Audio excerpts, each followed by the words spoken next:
Baladomélie, courte méditation exégétique.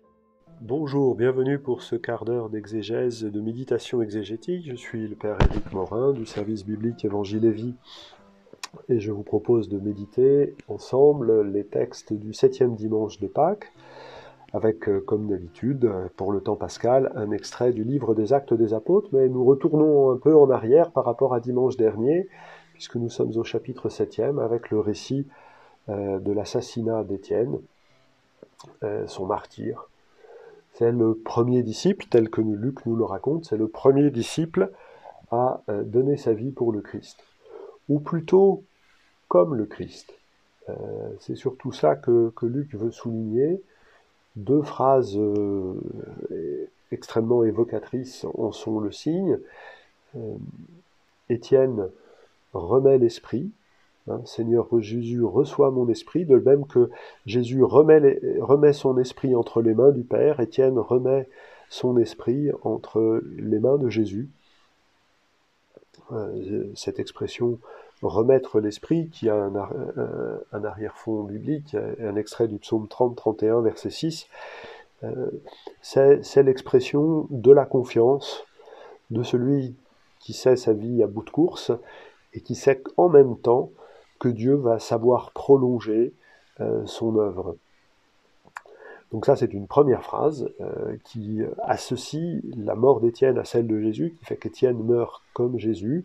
Et puis la deuxième, c'est « Seigneur, ne leur compte pas ce péché », de la même façon que le Seigneur Jésus sur la croix, tel que nous le raconte l'évangéliste Luc. Il dit pas « Père, pardonne-leur, car ils ne savent pas ce qu'ils font ». Ils ne savent pas jusqu'à quel point ils blessent notre amour, notre fidélité, l'espérance que nous portons envers eux, en mettant Jésus en croix et en bafouant les plus petits de ce monde. Un troisième lien que l'on peut établir entre le martyre d'Étienne et la mort de Jésus en croix, c'est le « en dehors de la ville ». C'est un fait à la fois matériel, facile à comprendre. Les crucifixions se faisaient plutôt aux portes de la ville, à des endroits où elles étaient bien visibles. Donc Jésus est mort en dehors de la ville, c'est comme ça. Mais assez rapidement, on en trouve des traces dans la lettre aux Hébreux, et ici, c'est devenu, pour la communauté chrétienne, un objet de méditation. Celui qui venait dans sa capitale, Jérusalem, celui qui venait pour y faire réaliser la présence définitive de Dieu, eh bien, il est mort rejeté en dehors de la ville. Voilà trois éléments qui établissent le lien très fort entre ces deux meurtres. Dans cette disposition, en mourant comme Jésus, Étienne voit Jésus.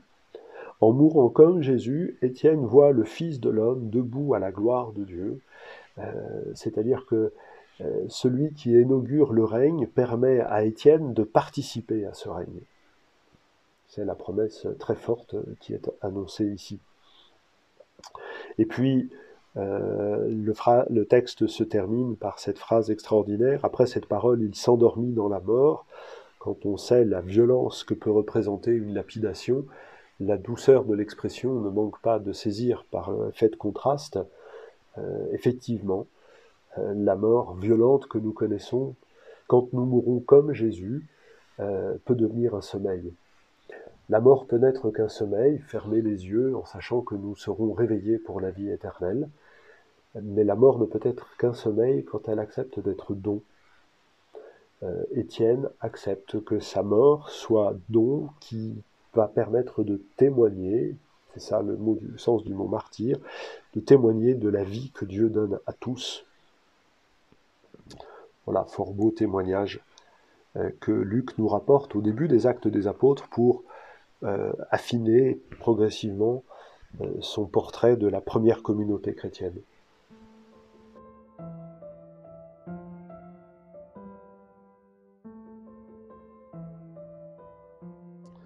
Nous retrouvons pour ce 7e dimanche de Pâques la toute fin du livre de l'Apocalypse, dans la deuxième lecture, c'est-à-dire la toute fin de la Bible chrétienne. C'est vraiment la dernière page. conclusive du livre est conclusive de toute la Bible. Et il est frappant de voir comment la fin boucle avec le début.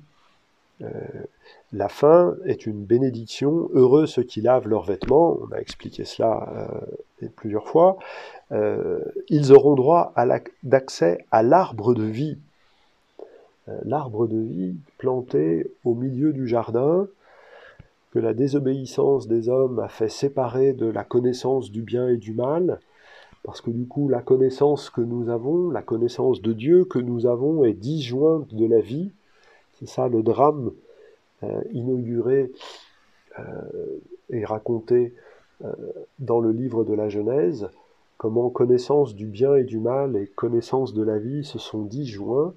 Et bien maintenant, par l'arbre de la croix, l'arbre de la connaissance du bien et du mal et l'arbre de la vie ne refont plus qu'un. Et nous y avons accès, et nous y aurons accès dans la Jérusalem. Et nous serons nourris de cet arbre de vie. Donc la Bible boucle du début à la fin.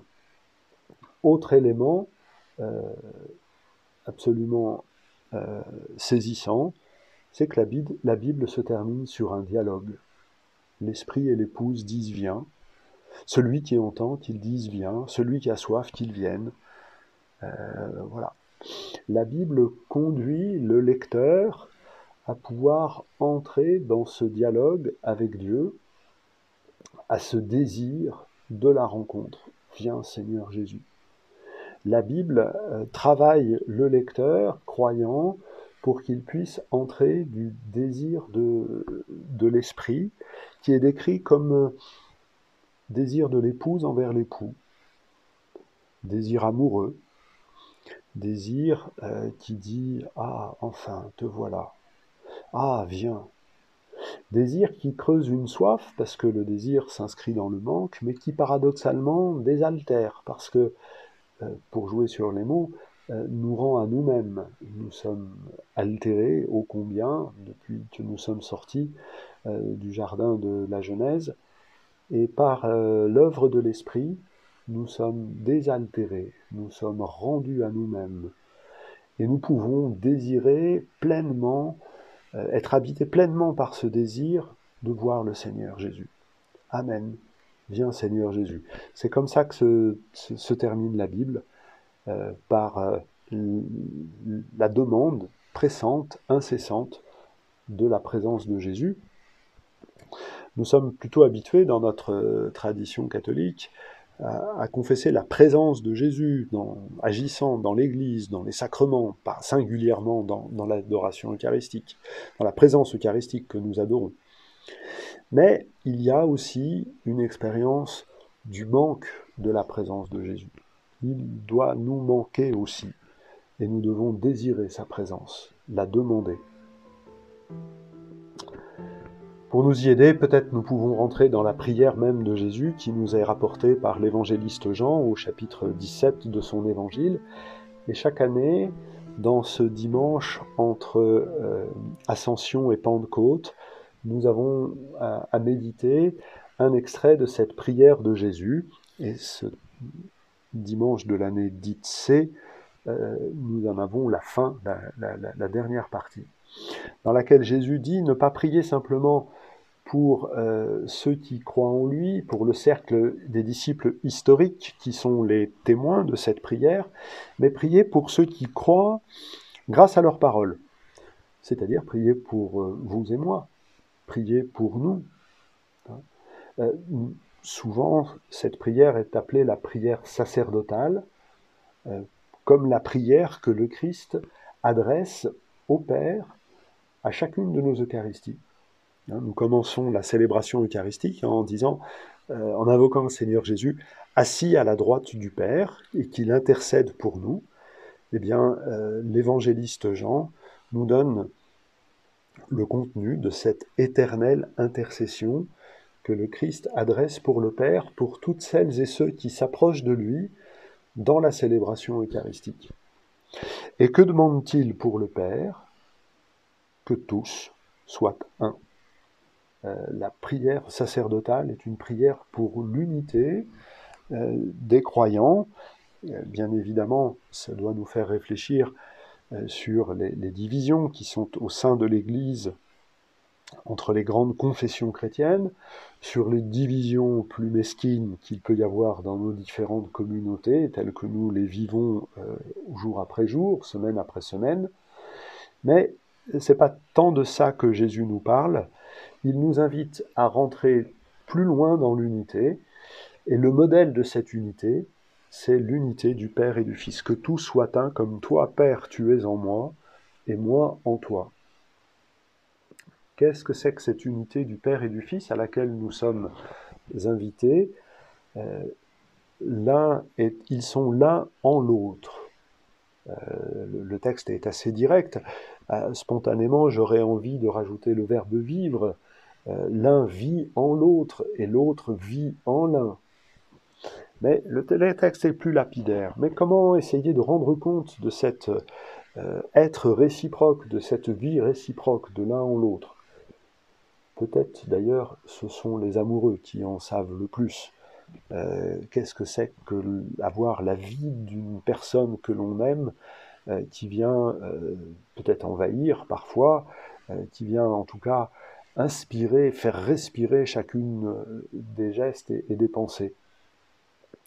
Ici, je pense que le texte nous invite à pointer sur une espérance partagée. L'espérance de l'un devient l'espérance de l'autre. Jésus fait sien le dessein du Père d'avoir une multitude de fils et de filles. Jésus épouse l'espérance de son Père de pouvoir rassembler une humanité filiale dans sa demeure. Réciproquement, le Père accepte l'espérance du Fils de pouvoir se réconcilier cette humanité, de pouvoir faire de cette multitude d'hommes et de femmes une humanité filiale rassemblée en un seul corps. Cette espérance partagée, c'est ce que nous pouvons contempler justement dans le mystère de Pâques, où le Fils supplie le Père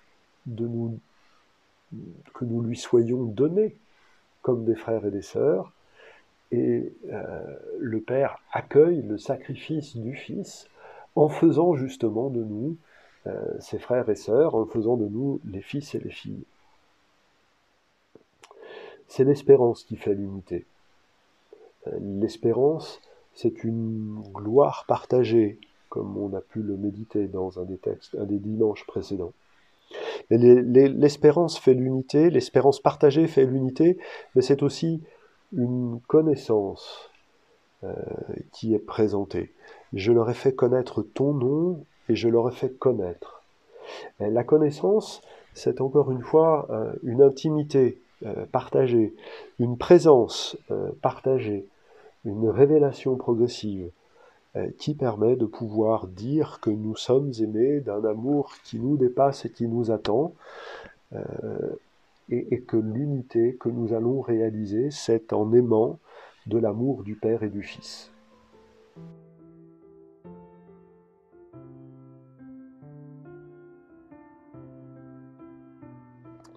Voilà pour ces textes, et qui, bien évidemment, auraient bien d'autres développements à apporter.